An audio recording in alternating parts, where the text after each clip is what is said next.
بسم الله الرحمن الرحيم اتل ما أوحي إليك من الكتاب وأقم الصلاة إن الصلاة تنهى عن الفحشاء والمنكر ولذكر الله أكبر والله يعلم ما تصنعون ولا تجادلوا أهل الكتاب إلا بالتي هي أحسن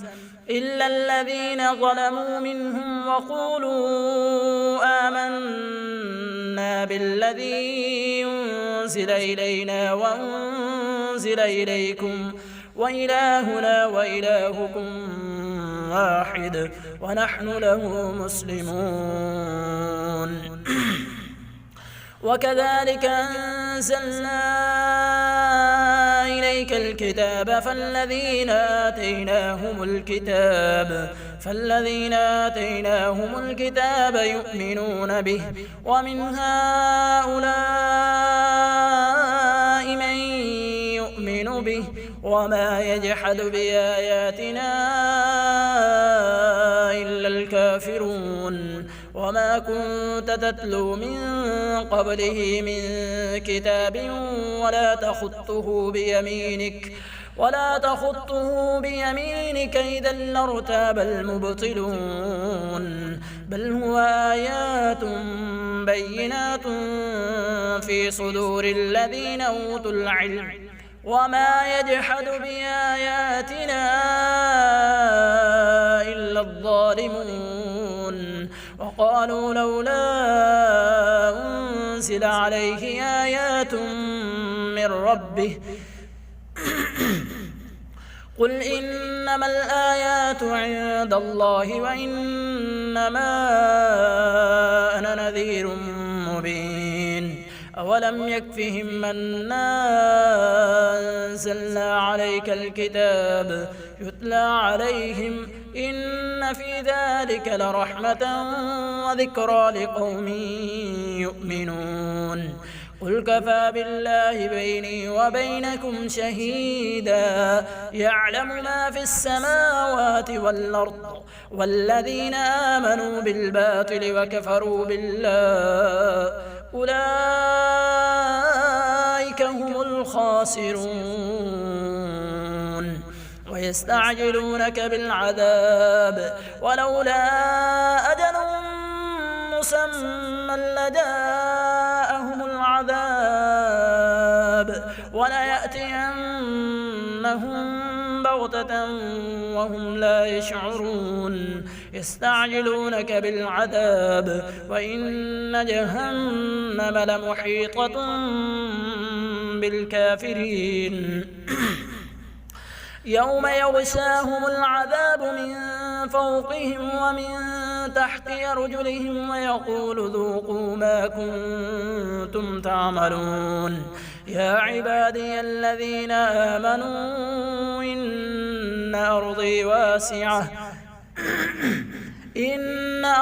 واسعة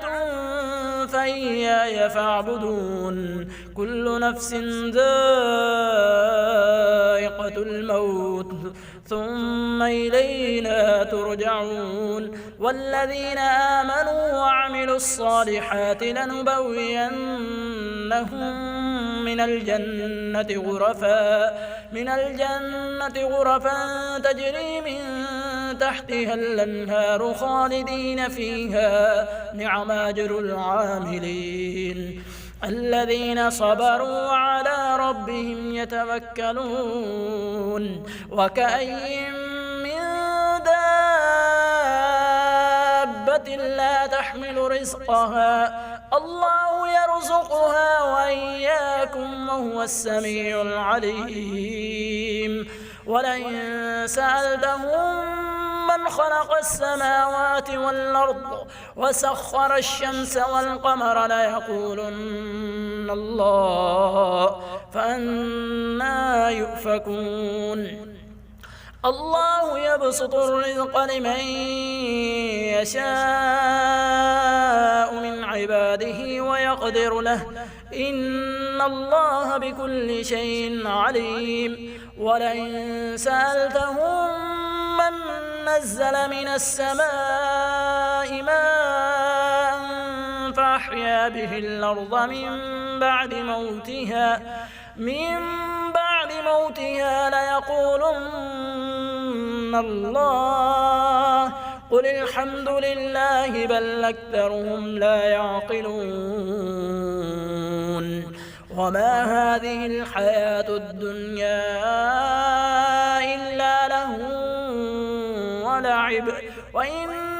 الدار الآخرة لهي الحيوان لو كانوا يعلمون فإذا ركبوا في الفلك دعوا الله مخلصين له الدين